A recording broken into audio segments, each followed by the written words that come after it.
السلام علیکم ورحمۃ اللہ وبرکاتہ۔ بسم اللہ والصلاة والسلام علی رسول اللہ، اما بعد۔ نماز کے متعلق کچھ سوالات پوچھے گئے ہیں۔ پہلا سوال نیت کے متعلق ہے کہ نبی کریم صلی اللہ علیہ وسلم سے کیا زبان سے نیت کرنا یہ نماز سے پہلے ثابت ہے؟ اسی طرح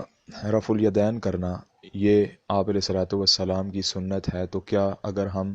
اس سنت کو چھوڑ کر نماز پڑھتے ہیں، یعنی بغیر رفع الیدین کے اگر ہم نماز پڑھیں تو کیا ہم گناہ گار ہیں، یا رفع الیدین نہ کرنے سے بھی نماز ہو جاتی ہے؟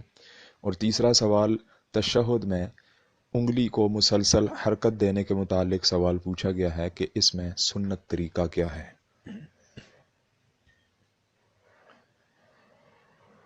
نماز ارکان اسلام میں سے دوسرا بنیادی رکن ہے، اور نماز کے بارے میں آپ علیہ الصلوۃ والسلام نے صحیح بخاری میں یہ حدیث موجود ہے۔ آپ علیہ الصلوۃ والسلام نے باقاعدہ حکم جاری فرمایا کہ صلو کما رأیتمونی اصلی، کہ نماز ایسے پڑھو جس طرح تم نے مجھے پڑھتے ہوئے دیکھا ہے۔ اب احادیث مبارکہ میں آپ علیہ الصلوۃ والسلام کی مکمل نماز موجود ہے، یعنی ہم میں سے آپ علیہ الصلوۃ والسلام کو کسی نے نماز پڑھتے ہوئے تو نہیں دیکھا، لیکن آپ علیہ الصلوۃ والسلام کی تمام احادیث موجود ہیں، لہٰذا احادیث میں آپ علیہ الصلوۃ والسلام کی مکمل نماز کا جو مسنون طریقہ ہے وہ موجود ہے، تو گویا ہمیں بھی اسی طرح نماز ادا کرنی چاہیے کہ جس طرح آپ علیہ الصلوۃ والسلام نے اور صحابہ نے نمازیں ادا کی۔ نماز کی ادائیگی سے قبل نیت کا معاملہ، اور نیت جو ہے وہ دل کے ارادے کا نام ہے۔ ہمارے ہاں لوگ زبان سے نیت کرتے ہیں، اور بڑی عجیب سی بات ہے کہ ہر شخص اپنی مادری زبان میں نیت کر رہا ہوتا ہے۔ اگر کوئی پٹھان ہے تو پشتو میں، اگر کوئی سندھی ہے تو یعنی سندھی زبان میں، کوئی بلوچی ہے تو بلوچی زبان میں، پنجابی ہے تو پنجابی زبان میں، یعنی ہر شخص اپنی زبان میں نیت کر کے اور پھر نماز کو عربی میں ادا کرتا ہے۔ یعنی حیرانگی والی بات یہ ہے کہ آپ علیہ الصلوۃ والسلام تو عربی تھے، آپ علیہ الصلوۃ والسلام عربی کے علاوہ کوئی اور زبان نہیں بولتے تھے، تو پھر جب پوری نماز عربی میں ہے تو پھر یہ نیت جو ہے یہ پنجابی، پشتو، بلوچی، سندھی میں کس طرح آ گئی؟ سوچنے والی بات یہ ہے کہ اگر یہ واقعی سنت تھی تو آپ علیہ الصلوۃ والسلام اس کو بیان کرتے تو یہ عربی میں ہوتی، باقی زبانوں میں نہ ہوتی۔ تو یہاں سے ہی پتہ چلتا ہے کہ یہ سنت نہیں ہے بلکہ یہ بدعت ہے اور لوگوں کی ایجاد کردہ ہے۔ دوسری چیز یہ ہے کہ جو نیت ہے اس کا تعلق جو ہے وہ دل سے ہے۔ اگر زبان سے ہوتا تو آپ علیہ الصلوۃ والسلام جس طرح باقی پوری نماز احادیث سے ثابت ہے تو نیت بھی ضرور ثابت ہوتی۔ یہی وجہ ہے کہ امام ابن تیمیہ رحمہ اللہ فرماتے ہیں، اغاثۃ اللحفان میں یہ ان کا قول موجود ہے کہ اگر کوئی انسان سیدنا نوح علیہ السلام کی عمر کے برابر تلاش کرتا رہے کہ آپ علیہ الصلوۃ والسلام اور صحابہ کرام میں سے کسی نے زبان سے نیت کی ہو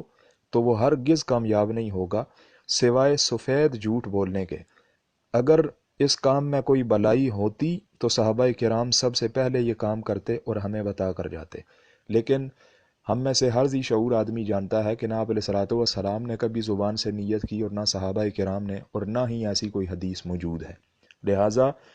اس چیز سے یہ بات پتہ چلی کہ نیت کے لیے زبان سے الفاظ کہنا یہ اللہ کے نبی صلی اللہ علیہ وسلم اور آپ علیہ الصلوۃ والسلام کے صحابہ کرام سے ثابت نہیں ہے، لہٰذا ہمیں نیت صرف دل سے کرنی چاہیے اور زبان سے مخصوص الفاظ ادا نہیں کرنی چاہیے۔ اور یہاں پر میں اس بات کو بھی واضح کرتا چلوں، چونکہ آپ جب مسجد میں جاتے ہیں یا نماز کے لیے کھڑے ہوتے ہیں، چاہے وہ فرضی نماز ہے، نفل ہے، سنت ہے، کوئی بھی ہے،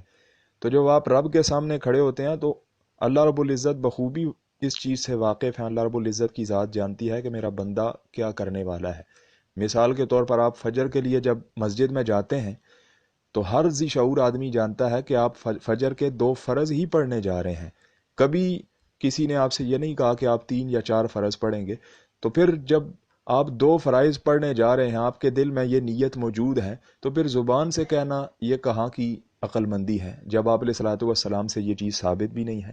تو اس لیے ان تمام چیزوں سے یہ بات پتہ چلی، واضح ہوئی کہ نیت جو ہے وہ زبان کے الفاظ سے ادائیگی یہ آپ علیہ الصلوۃ والسلام سے ثابت نہیں ہے بلکہ دل کے ارادے کا نام ہے۔ آپ کے دل میں ارادہ ہو کہ میں 2 رکعتیں پڑھنے لگا ہوں، 4 رکعتیں، 3 رکعتیں، یعنی جو ارادہ آپ کے دل میں، اسی چیز کا نام نیت ہے۔ باقی دوسرا سوال آپ کا کہ کیا رفع الیدین کرنا یہ آپ علیہ الصلوۃ والسلام کی سنت ہے اور اس کے بغیر نماز ہو جاتی ہے یا نہیں ہوتی؟ دیکھیں، رفع الیدین یہ نبی کریم صلی اللہ علیہ وسلم کی عظیم سنت ہے، اور ایسی سنت ہے کہ جس کے اوپر آپ علیہ الصلوۃ والسلام نے ہمیشگی اختیار کی۔ کوئی نماز آپ علیہ الصلوۃ والسلام کی بغیر رفع الیدین کے نہیں تھی، حتیٰ کہ آخری عمر میں بھی آپ علیہ الصلوۃ والسلام نے رفع الیدین کے ساتھ ہی نماز پڑھی۔ ہمارے ہاں لوگ کنفیوژن کا شکار ہیں، یا پھر وہ رفع الیدین جیسی سنت پر عمل کرنا ہی نہیں چاہتے۔ ان کے بارے میں یا ان کے گوش گزار میں چند ایک باتیں کرنا چاہوں گا۔ پہلی بات تو یہ ہے کہ رفع الیدین سے متعلق جو احادیث ہیں وہ متواتر درجے کی ہیں، یعنی سینکڑوں احادیث ایسی ہیں کہ جن میں کسی قسم کا کوئی شک اور شبہ موجود نہیں ہے۔ یہی وجہ ہے کہ ائمہ، بڑے بڑے محدثین اور صحابہ کرام اور جو اسلاف امت تھے وہ اس چیز کے قائل تھے کہ رفع الیدین جو ہے وہ آپ علیہ الصلوۃ والسلام کی سنت متواترہ ہے، اور رفع الیدین وہ عظیم سنت ہے کہ جس کے اوپر صحابہ کرام کا اجماع ہے، اور رفع الیدین پر ان کا باقاعدہ تسلسل موجود ہے، اور علماء امت ہیں ان کا بھی اجماع ہے اس سنت کے اوپر۔ اور آپ علیہ الصلوۃ والسلام آخری عمر میں بھی رفع الیدین کے ساتھ ہی نماز پڑھتے تھے۔ یہی وجہ ہے کہ اللہ کے نبی صلی اللہ علیہ وسلم کے اس دنیا سے گزر جانے کے بعد بھی صحابہ کرام میں سے کسی نے بھی بغیر رفع الیدین کے نماز نہیں پڑھی، اور کوئی بھی ایسی صحیح سند کے ساتھ روایت موجود نہیں ہے۔ بعض لوگ یہ کہتے ہیں کہ یہ منسوخ ہو چکا تھا، رفع الیدین آپ علیہ الصلوۃ والسلام کی زندگی میں یہ منسوخ ہو چکا تھا۔ اگر یہ منسوخ ہو چکا تھا تو آپ علیہ الصلوۃ والسلام نے آخری نمازیں رفع الیدین کے ساتھ کیوں پڑھی؟ میرا ان لوگوں سے یہ سوال ہے جو اس کی منسوخیت کے قائل ہیں۔ اگر یہ منسوخ ہو چکا تھا تو سیدنا ابو بکر، سیدنا عمر، سیدنا عثمان، سیدنا علی اور دیگر تمام صحابہ رضوان اللہ علیہ مجمعین رفع الیدین کے ساتھ ساری زندگی نمازیں کیوں پڑھتے رہے؟ کیا انہیں اس کے منسوخ ہونے کا علم نہیں تھا؟ یعنی یہ چیز عجیب سی ہے، لوگوں کو آج پتہ چلا ہے کہ یہ منسوخ ہے، جبکہ کسی صحابی کو یہ نہیں پتہ چلا، کسی تابعی کو، کسی محدث کو یہ نہیں پتہ چلا، اور آج کچھ لوگوں کو یہ پتہ چل گیا ہے کہ یہ منسوخ تھا۔ منسوخ وہ ہوتا ہے کہ جس کو آپ علیہ الصلوۃ والسلام نے اپنی زندگی میں ختم کر دیا ہو، یعنی کوئی عمل آپ نے پہلے کیا اور بعد میں اس کو ناسخ یعنی منسوخ قرار دے دیا گیا ہو، اور آپ علیہ الصلوۃ والسلام نے اس کام کو ترک کر دیا ہو، اس کو منسوخ کہا جاتا ہے۔ تو جب آپ علیہ الصلوۃ والسلام نے آخری نماز بھی رفع الیدین کے ساتھ پڑھی ہے، صحابہ کرام ساری زندگی رفع الیدین کے ساتھ نمازیں پڑھتے رہے ہیں، تو پھر یہ کہنا کہ یہ منسوخ ہے یہ ناانصافی ہے، اور میں یہ سمجھتا ہوں کہ یہ ہٹ درمی اور عناد ہے۔ اللہ ایسے لوگوں کو ہدایت عطا فرمائے۔ اور جہاں تک یہ بات کہ کیا رفع الیدین کے بغیر نماز ہوتی ہے یا نہیں، تو دیکھیں نبی کریم صلی اللہ علیہ وسلم نے یہ حکم دیا صحیح بخاری میں کہ صلو کما رأیتمونی اصلی، نماز اس طرح پڑھو جس طرح تم نے مجھے پڑھتے ہوئے دیکھا ہے۔ اب جس شخص نے یہ حدیث سن لی کہ رفع الیدین آپ علیہ الصلوۃ والسلام کی سنت ہے اور آپ نے حکم دیا ہے کہ باقاعدہ میرے طریقے کے مطابق نماز پڑھو، اگر کوئی شخص پھر بھی رفع الیدین کے بغیر نماز پڑھتا ہے، یعنی غیر مسنون نماز پڑھتا ہے، تو غیر مسنون نماز اللہ کے ہاں جو ہے وہ قابل قبول نہیں ہوتی، کیونکہ مسنون عمل ہی اللہ رب العزت قبول کرتے ہیں۔ لہٰذا میں اس کے اوپر فتویٰ نہیں لگاتا کہ رفع الیدین کے بغیر نماز ہوتی ہے یا نہیں ہوتی، میں یہ ضرور کہوں گا کہ سنت کے خلاف نماز جو ہوگی وہ قابل قبول نہیں ہے۔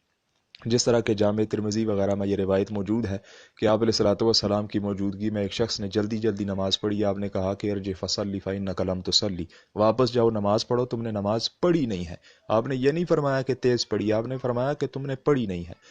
تو اس لیے جو سنت کے خلاف نماز پڑھتا ہے اس کی نماز جو ہے وہ قابل قبول نہیں ہے۔ اللہ ہمیں اس چیز پر عمل پیرا ہونے کی توفیق عطا فرمائے۔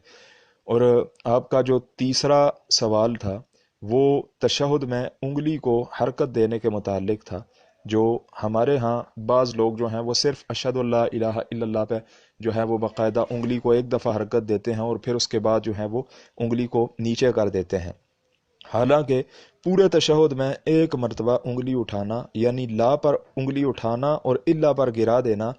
یا الا اللہ پر اٹھانا کسی صحیح حدیث سے ثابت نہیں ہے۔ اسی طرح انگلی کو حرکت نہ دینے والی روایت جو کہ سنن ابو داؤد اور نسائی میں موجود ہے وہ محمد ابن عجلان کراوی ہیں، ان کی تدلیس کی وجہ سے ضعیف ہے، اور یہ صحیح احادیث کے بھی خلاف ہے۔ اور صحیح حدیث میں باقاعدہ یہ چیز موجود ہے، جیسا کہ سنن نسائی میں کتاب الافتتاح کے اندر سیدنا وائل بن حجر رضی اللہ عنہ کی یہ روایت موجود ہے۔ وہ کہتے ہیں کہ ثم رفع اصبعه فرأيته يحركها يدعو بها، کہ میں نے دیکھا کہ اللہ کے رسول صلی اللہ علیہ وسلم نے اپنی انگلی کو اٹھایا، پھر اسے حرکت دیتے رہے اور دعا کرتے رہے۔ اس حدیث کی شرح میں باقاعدہ جو سلام اللہ حنفی رحمہ اللہ ہیں، موطا کی شرح میں وہ لکھتے ہیں کہ اس حدیث میں ہے کہ انگلی کو تشہد میں ہمیشہ حرکت دیتے رہنا چاہیے، کیونکہ دعا تشہد کے بعد ہوتی ہے۔ اسی طرح امام البانی رحمہ اللہ نے اپنی کتاب صفہ صلاۃ النبی میں اس چیز کا اقرار کیا ہے کہ سنت طریقہ یہ ہے کہ انگلی کا اشارہ اور حرکت جو ہے وہ سلام تک جاری رہنا چاہیے، کیونکہ دعا جو ہے وہ سلام سے متصل ہے۔ اس لیے یہ تمام باتیں اس چیز کے اوپر دلالت کرتی ہیں، صحیح احادیث اس بارے میں موجود ہیں کہ تشہد میں حرکت جو ہے وہ انگلی کو مسلسل دینا چاہیے۔ یہ نہیں ہے کہ صرف اشہد اللہ الہ الا اللہ پر ایک دفعہ انگلی کھڑی کی اور پھر نیچے گرا دی، بلکہ مکمل جب تک آپ سلام پھیرتے ہیں تب تک آپ تشہد کی حالت میں انگلی کو مسلسل حرکت دیتے رہیں۔ اللہ رب العزت سے دعا ہے کہ وہ ہمیں صحیح معنوں میں نبی کریم صلی اللہ علیہ وسلم کی سنت پر عمل کرنے کی توفیق عطا فرمائے، اور ہماری نمازوں کو اللہ رب العزت اپنے پیارے محبوب صلی اللہ علیہ وسلم کی نمازوں کے مطابق ہمیں ادا کرنے کی توفیق عطا فرمائے۔ ھذا ما عندی واللہ اعلم بالصواب، والسلام علیکم ورحمۃ اللہ وبرکاتہ۔